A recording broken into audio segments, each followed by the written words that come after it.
Le musée du Quai Branly se situe au pied de la Tour Eiffel, au bord de la Seine.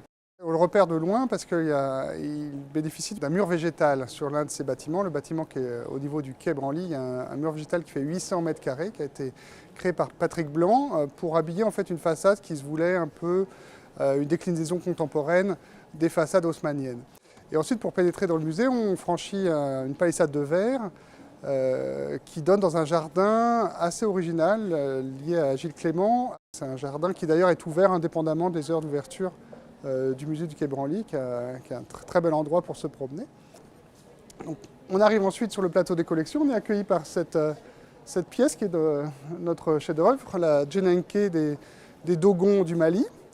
Et ensuite, c'est pas un musée où il y a des salles dédiées à tel ou tel type d'art ou de civilisation. On se retrouve dans un grand espace, il n'y a pas de salle, il n'y a pas de cloison.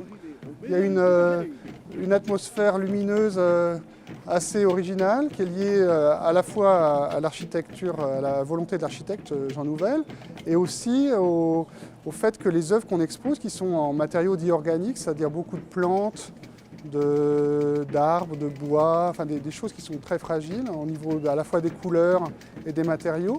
Donc toutes ces œuvres ne peuvent pas être exposées à des grandes intensités lumineuses. Donc ça explique aussi, au-delà de la volonté architecturale, l'atmosphère lumineuse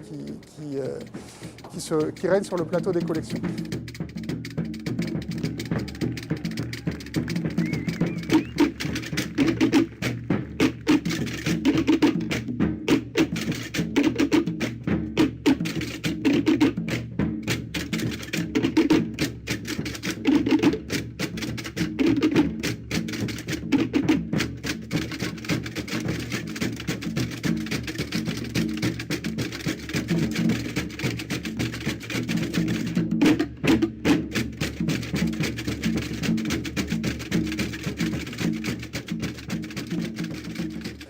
Donc, le musée est dédié aux civilisations extra-européennes. On dit parfois art premier, nous on préfère l'appellation musée du Quai Branly ou musée des civilisations extra-européennes, parce qu'on a aussi des pièces d'art contemporain. On a des pièces très anciennes, avant Jésus-Christ, mais on a aussi des pièces contemporaines. Et donc le visiteur peut soit se perdre dans tous ces continents, soit faire une visite plus thématique, les œuvres étant organisées par zone géographique, 4 zones géographiques, l'Afrique, l'Océanie en premier dans l'ordre de la visite, ensuite l'Asie, l'Afrique et l'Amérique.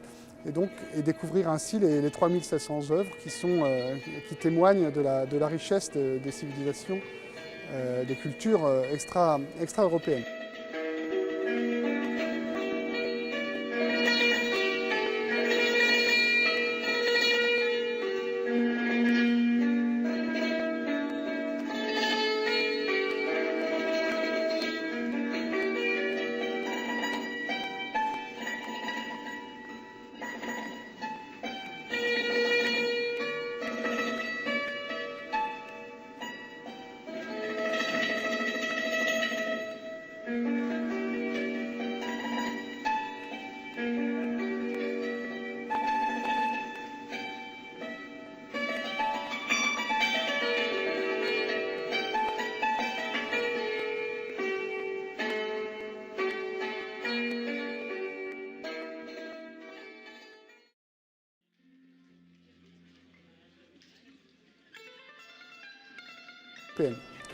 Et le visiteur est aussi incité à revenir pour plusieurs raisons. D'une part, on a une politique on a un grand nombre d'expositions chaque année, des expositions diverses qui vont mettre le focus sur telle ou telle civilisation, tel ou tel aspect. Alors ça peut être les Dogons, ça peut être telle ou telle partie de l'Afrique, ça peut être justement la peinture aborigène, les Maoris de Nouvelle-Zélande, pour vous donner quelques exemples. Ça, c'est une première raison pour revenir.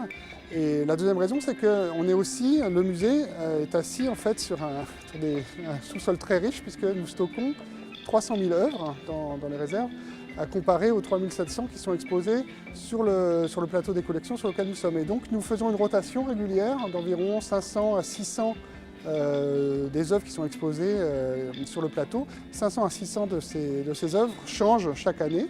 à la fois pour des raisons de conservation, je le disais tout à l'heure en parlant de la lumière, mais aussi pour renouveler un peu l'offre muséographique que l'on propose à notre visiteur et pouvoir utiliser toutes les potentialités du patrimoine, un patrimoine important sur lequel le musée est bâti, c'est-à-dire nos œuvres en réserve.